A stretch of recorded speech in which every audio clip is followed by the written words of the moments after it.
Hello everyone. So, this is a continuation nung PHP function na discussion natin. So, yung una natin diniscuss is yung user-defined function, which means yun yung mga function na pwede nyong magawa. So, itong next topic natin is about built-in function naman. So, ang built-in function, ito yung mga default na function na provide ni PHP. So, dito, as you can see doon sa screen natin, meron tayong 5 na nakakategorize. So, merong built-in function for string. So, meron for number or math expression. Meron naman for type conversion, which is conversion ng data type.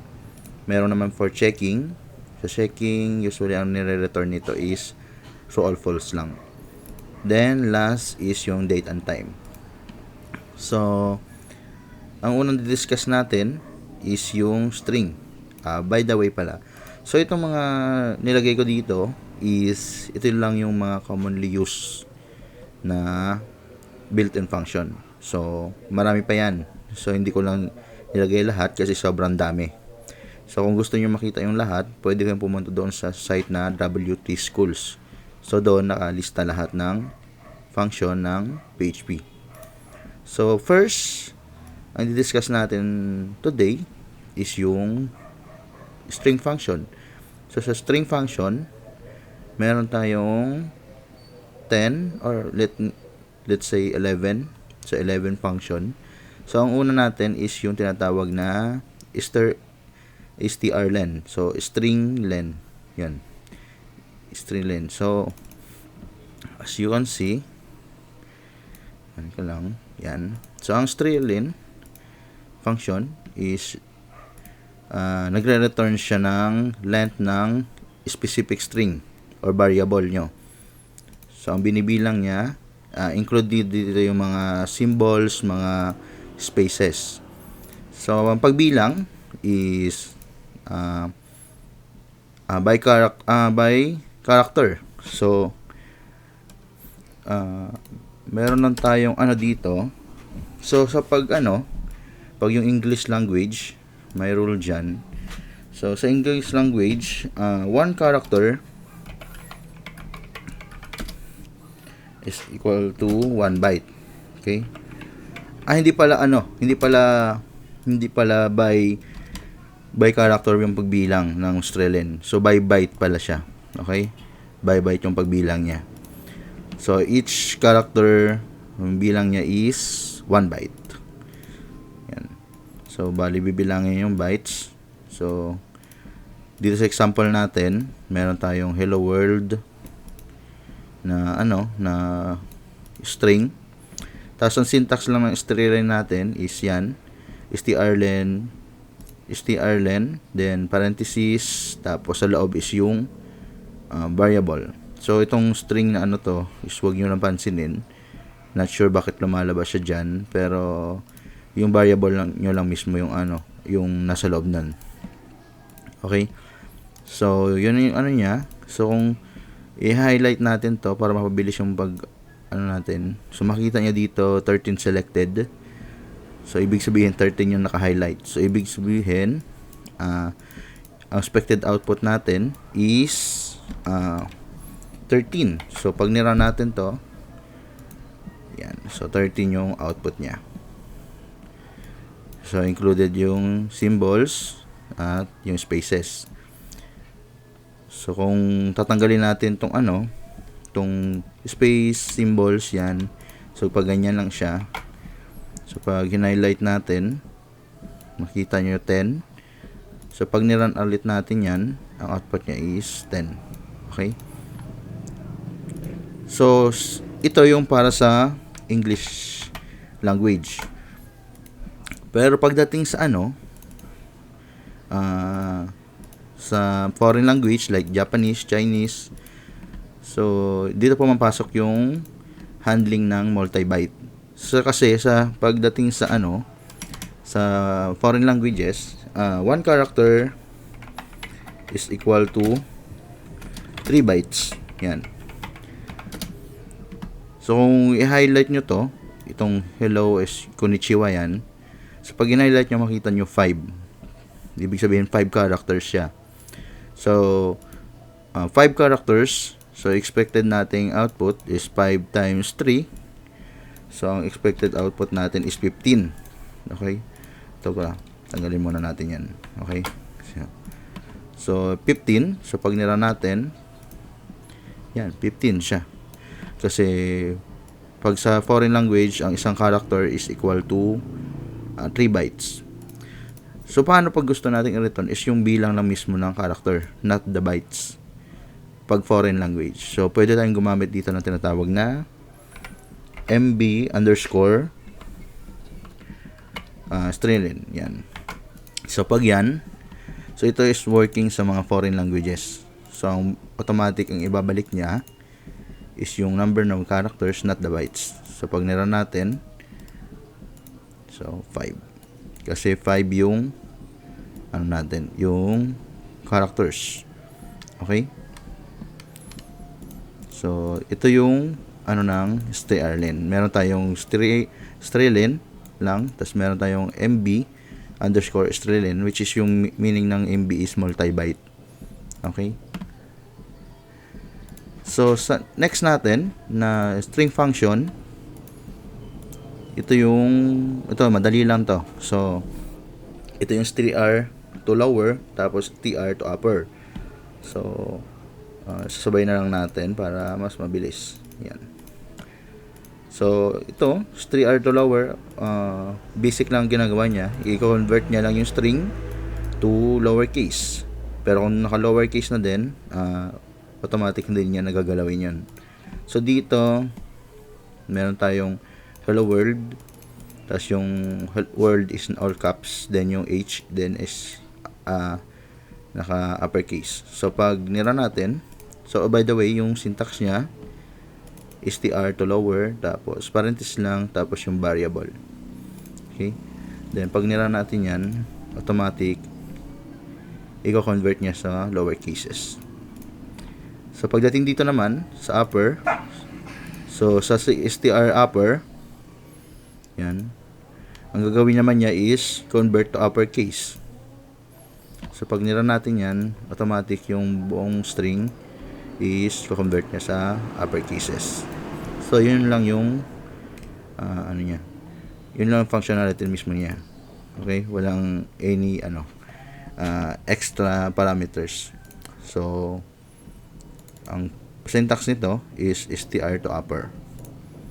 Str to upper, pag uppercase, convert to uppercase. Pag convert to lowercase, str to lower. So, yun yung sa natin, lower casing at upper casing. So, next natin is yung naman, yung stream. Trim pala. Okay. So, dito, ang ginagawa na trim, tinatanggal niya lang yung yung spaces, white spaces, sa beginning ng string, beginning ng string at end ng string. Hindi niya tinatanggal yung nasa gitna. Okay? Yung sa unahan at dulo lang.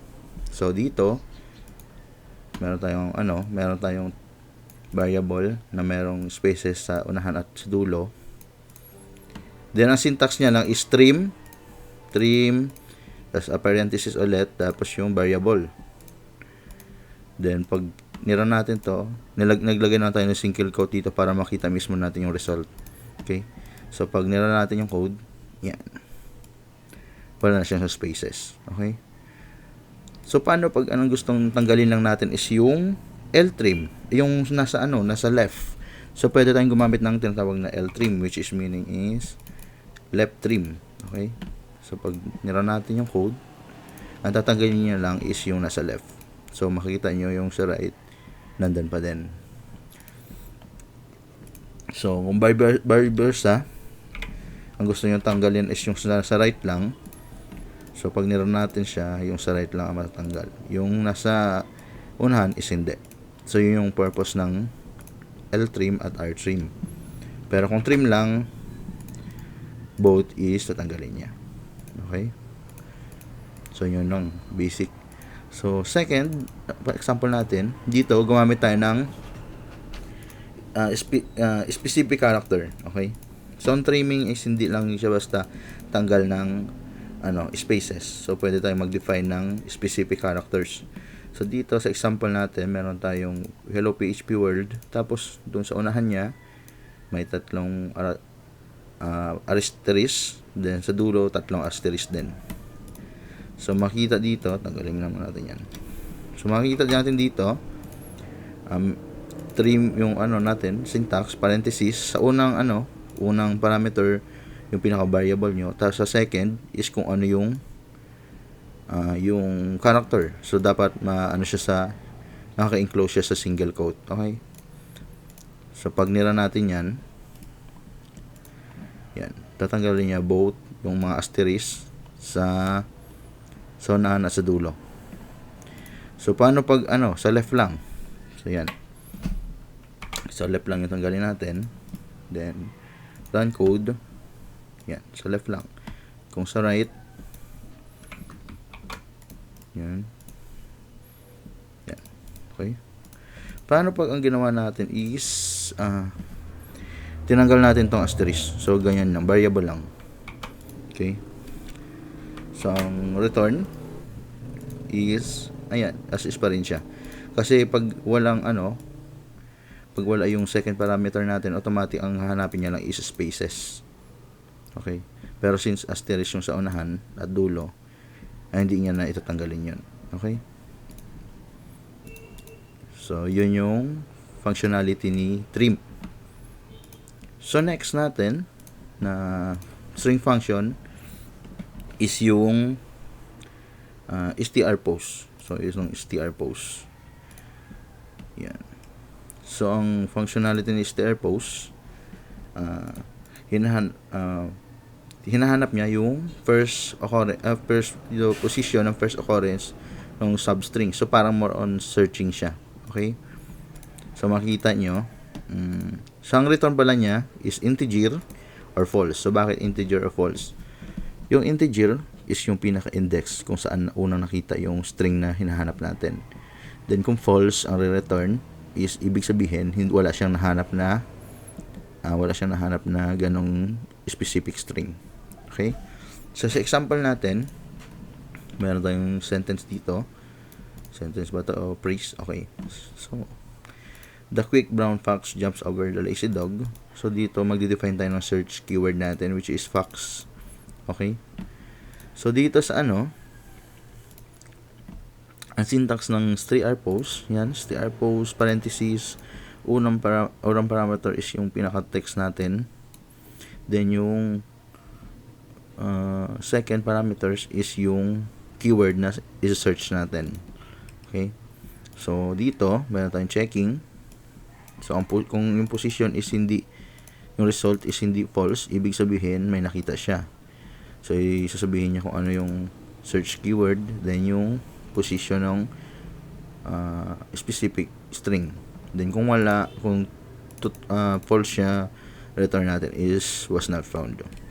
So, dito, i-highlight natin para makita. Okay?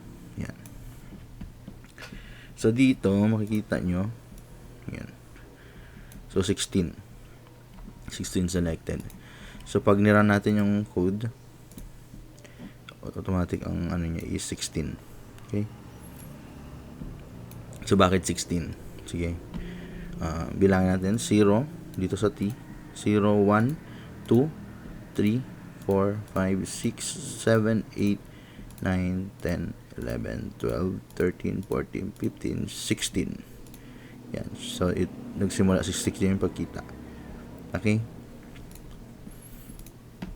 Pero kung gusto nyo, hindi kayo malito, pwede nyo namang bilang is yung normal na starting to 1. So, 1, 2, 3, 4, 5, 6, 7, 8, 9, 10, 11, 12, 13, 14, 15, 16. So, after ng 16, dito, makikita yung fox. Okay? So, paano magbalitan natin ng fox 1? Yan, fox 1.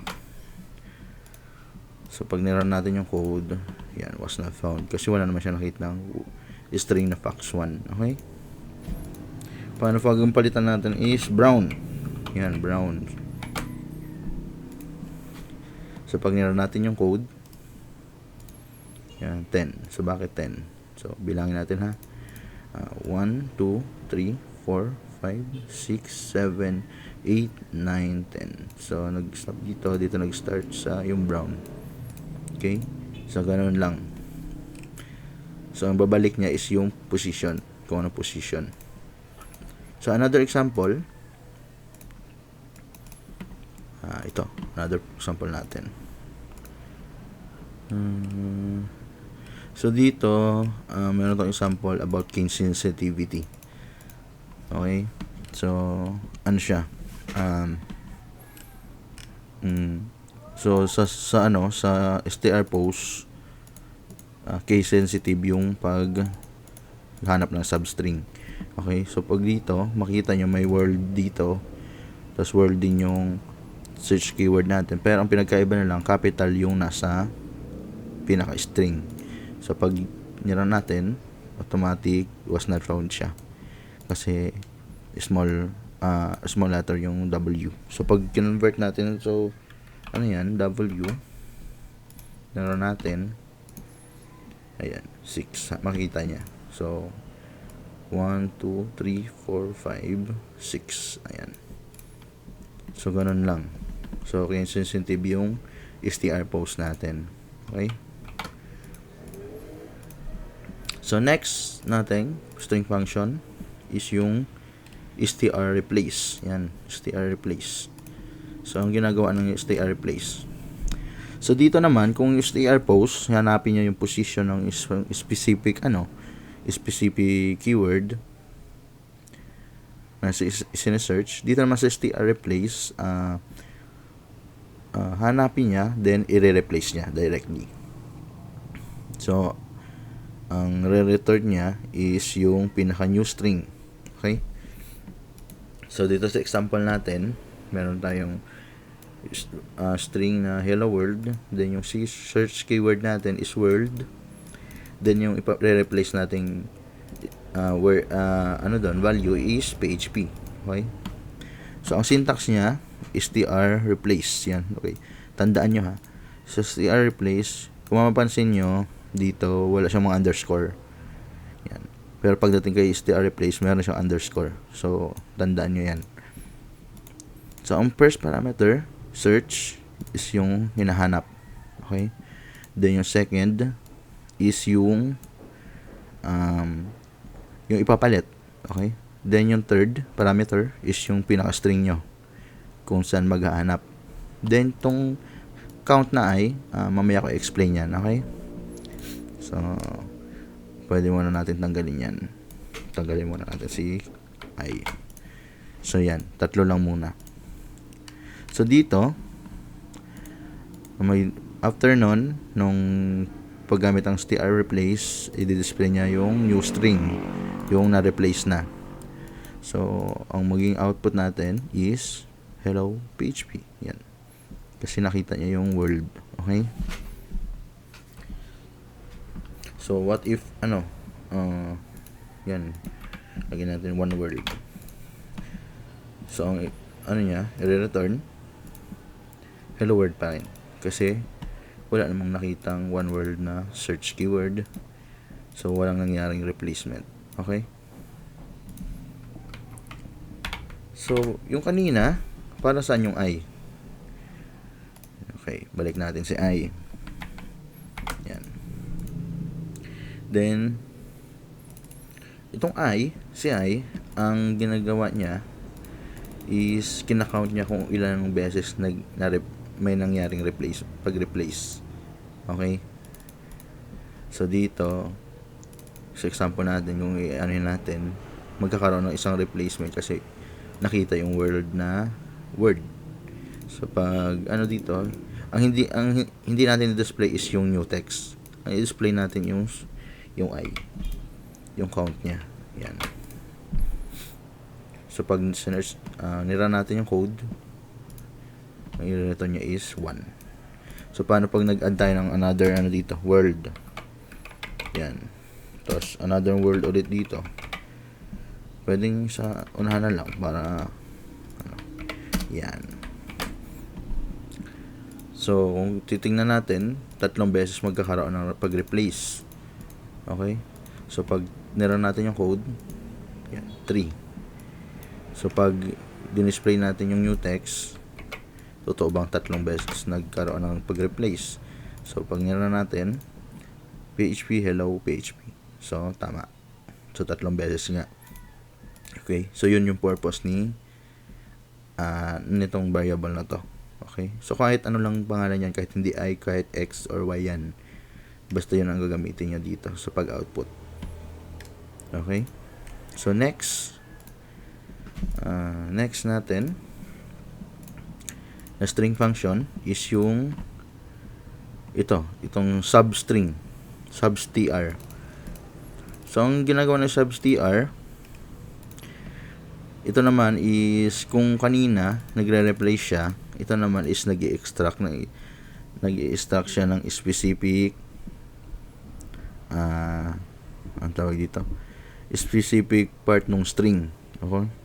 Portion ng string. So, ang nire-return niya is yung yun nga, yung pinaka-portion na nakita natin. So, dito, sa example natin, meron tayong hello world again. Okay? Hello world ulit. So, ang syntax niya is substr. First parameter is yung pinaka-text nyo.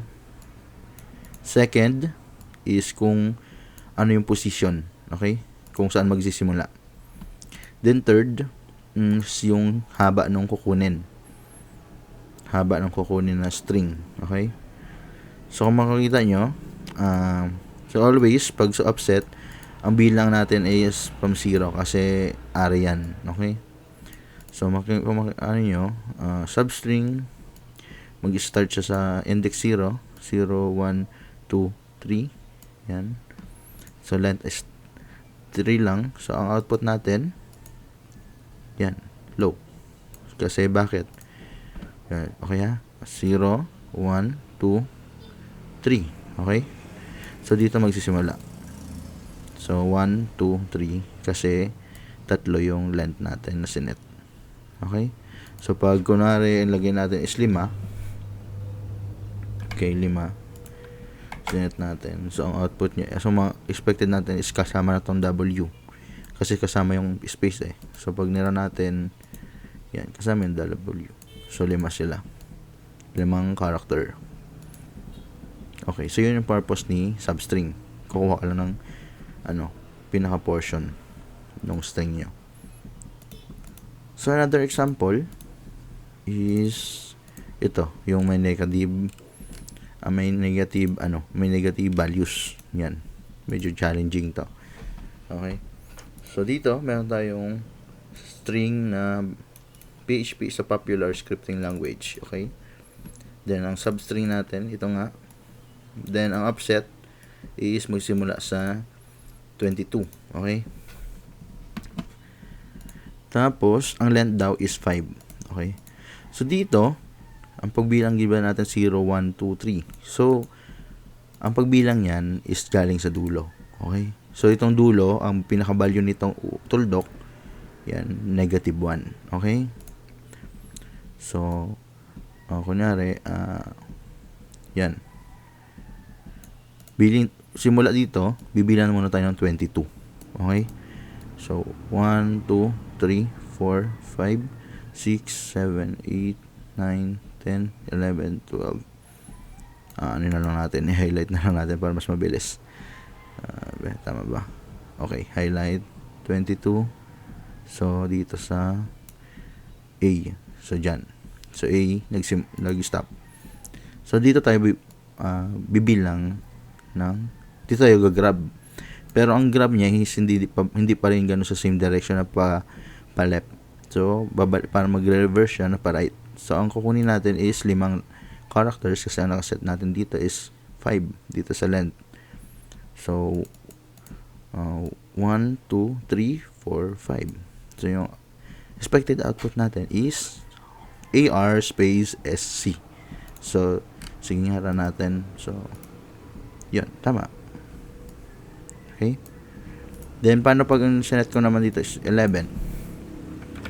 Tapos, ang lagay ko dito is 3 lang. Okay? Yan. So, 11. Highlight na lang natin para mabilis. Yan, 11. So, G nag-stop. So, 1, 2, 3. So, expected output natin is G space L. So, pag nira natin, yan, G space L.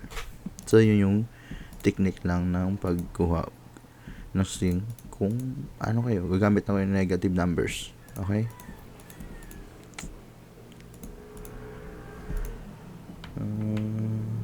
But, nag-ano yun? Okay, sige. So, next natin, ito naman, explode. So, anong ginagawa na explode? So, ang ginagawa na explode is in-split niya yung specific string depende doon sa specified na delimiter. So, kunyari, meron tayong specific string, then, gusto mo, i-split nyo yung string na yon gamit yung kung saan banda yung may mga, kunyari, merong, kung saan banda yung mga letter A. So, ihiwala-hiwala niya yon. So, hindi niya isasama yung A. Bale, mag-start yung pag-split doon sa A mismo. Okay? So, dito, para maintindihan nyo na mabuti, meron tayo ditong string variable na apple, banana, cherry, dates. So, hindi ito array string lang siya. Okay? Naka lang ng comma. So, dito sa syntax natin, explode, yan, explode lang. Tapos, parenthesis, una is yung parameter, ay yung delimiter, yung separator, delimiter or separator yon. So, ang specified natin is comma. Then, second parameter is yung pinaka value natin. So, pag in-explode, so, ito pala, gumamit tayo ng print R. Kasi hindi ka ang nire-return to ni explode is array array nga pala, hindi siya string pa rin, array na siya kasi na-split na so parang yun, explode nga, pinasabog niya yung string, so naging array. So para ma-readable yung natin, gagamit tayo ng print _r. Okay, so pag ni-return natin yan, ang output niya is yan, apple, banana, cherry, dates. Okay. So, kahit hindi lang siya comma. So, kunwari, let's say, ito. Ang example natin is A. Yan. So, bale, i-split niya lahat ng may A. Hindi niya isasama. So, pag niron natin yung code, yan. Unang array niya is empty. Bakit empty? Kasi sa unang character natin, merong A. So, itong nasa left niya, isang array na mismo yan. Isang array value. So, empty siya. Then, next is itong PPLE, B. Tama? Okay? Then, second is yung N. Kasi nga may A na kasunod. Check natin. Okay? Then, second is N ulit. Then, next is cherry, D. Okay? Tama? Okay. Then, ang last is test. So, tama. So, yun iwala niya. Kasi yung delimiter natin is A. So, yun yung explode. What if, palitan natin tong una, yan, ng colon. Tapos, yung gawin natin delimiter is colon. So, ang output natin, yan, apple, split, so banana, cherry, tama. Hindi siya na-split kasi comma yung nasa gitna niya. Then, dates. So, tama. Okay? Yan. So, one example ulit natin is ito. So, dito gumamit tayo na, parang siya, date string. So, yun lang. Gumamit tayo ng, wait lang, yun. Gumamit tayo ng, separator na dash. Tapos, dito manumana niyang in-echo. Dito sa una, makita nyo, print niya para isahan. inisa niya ng print. Kasi pwede namang isa-isa to, pero inisa niya yung buong array na mismo. Pero dito, inisa-isa natin. So, as usual, define natin yung index. So, dito sa year, automatic kung ano yung unang array value, 2004. Then, yung month is yung second index, second element, which is 09. Tapos yung third is 04. So, pag natin, yan, 2004, 09, 04. So, yun yung si explode. Okay? So, next natin is si implode naman. Si implode. So, ang ginagawa ng implode? Si explode is kanina is from string or any values i-convert nyo to array. Okay? Ito naman si implode from array magiging string.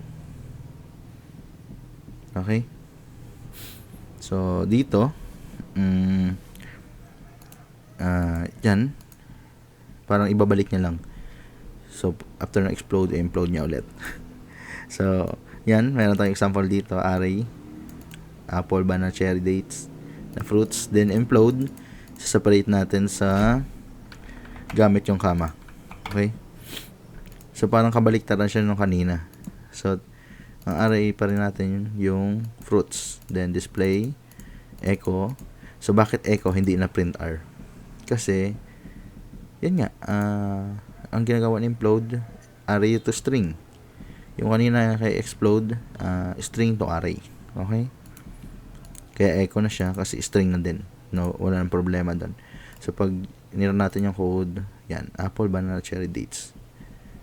So, what if ang gamit natin yung separator nung pag-implode is dash. Yan. So, pag nira natin, yan, string. Pinagsama-sama natin pero nakaseparate ng string. Okay? Ay, ng, ano pala, ng dash. So, apple, banana, cherry, dates. So, yun yung functionality ni implode. So, meron tayong another example dito. Ito naman is ito, joining arrays pala. Integers naman. Okay?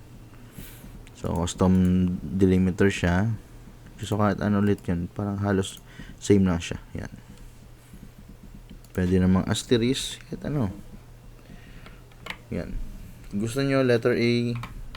Yan, lagay nyo A. So, A, 1A, 2A, yan. So, yun yung functionality ni implode. So, madali lang. So, next natin, last na to. So, yung is printf, tapos yung printf. Okay? Ang ginagawa ni is printf, pinoformat niya yung string according dun sa pinaka-format natin. Okay? Specified format. So, medyo komplikado to. So, kasi may mga guidelines siya. So, dito ko depende doon sa gusto nyong accept nyo na variable. Okay? So, makikita nyo dito ito, is printf. Tapos, parenthesis, yung pinaka-string natin. Tapos, naglagay tayo yung percentage sign, then 0.2f. So, ang f is floating point number. So, bakit may 0.2? So, ibig sabihin ang gusto niya daw, itong number is may 2 decimal places. Okay? Tapos, yung format pala, yun, first parameter natin is yung string. Tapos, meron siyang yung identifier. Tapos, second parameter is yung pinaka-values na. Okay? So, pag save yun sa variable, then i-display by echo. So, pag niro natin, yan, mapapansin nyo, naka 2 decimal places. Okay? So, paano pag F lang? Palitan natin F. Okay? So, pag niro natin, yan, wala siyang babaguhin. Okay? So, paano pag string? So, paano pag string siya? gusto nating i-display string. So let's say hello. So pag string, hanap na yung string dito, yun, S, letter S daw. So huwag na natin palitan, number na lang ulit. So alam nyo na yan. Then pag print natin, yan, hello. I-accept niya is hello. Okay? So medyo ano yan, medyo komplikado kasi marami siyang kailangan i-follow na guidelines. So another example is ito naman. So medyo may multiple values. Yan. So meron tayong dyan, last name, age as equals to 30. Then printf, first parameter natin is hello, my name is yung percentage %s, which is nag-accept siya ng string. Then I am %d, which is nag-expect siya ng integer, so years old. Then yung second parameter, yung mga values. So dapat pasunod din yan. Kung ano yung pagkapasunod dito, pasunod din siya dito. So pag in-echo natin, yan, my name is John. Hello, my name is John and I am 30 years old. Okay? Tama ba? Ay, tama. So anong pinagkaiba ng is printf dun sa printf? Yun. So ang printf, kailangan siyang i-save sa variable. Okay? Tapos saka siya i-echo. Pero ang printf, nagda-direct siya ng pag-print. Okay? So makita nyo. Okay, tanggalin natin yung S. So run natin yung code. Wait lang. Sige, ganito na lang. Tanggalin natin to. Yan. Then yan, printf lang. So pag nilaro natin yung code, wala siya, output. Okay? Hindi siya pwede. Pero kung printf lang, save natin, then run, yan, gumagana siya. So ang printf, pwede siyang direct na i-print. So parang equivalent na siya sa echo. Pero pag printf, kailangan i-save siya sa variable, then saka siya i-echo. Okay, so yun pinagkaiba ng dalawa. Okay. Then, may next pa ba tayo? Ayun. So, yun na pala yung last natin for string function. So, next natin is yung number or math expression. Pero, ihiwalay ko yun na video since para hindi masyado mahaba. So, yun nga. Ihiwalay ko. So dito natapos yung para sa explanation natin for string function.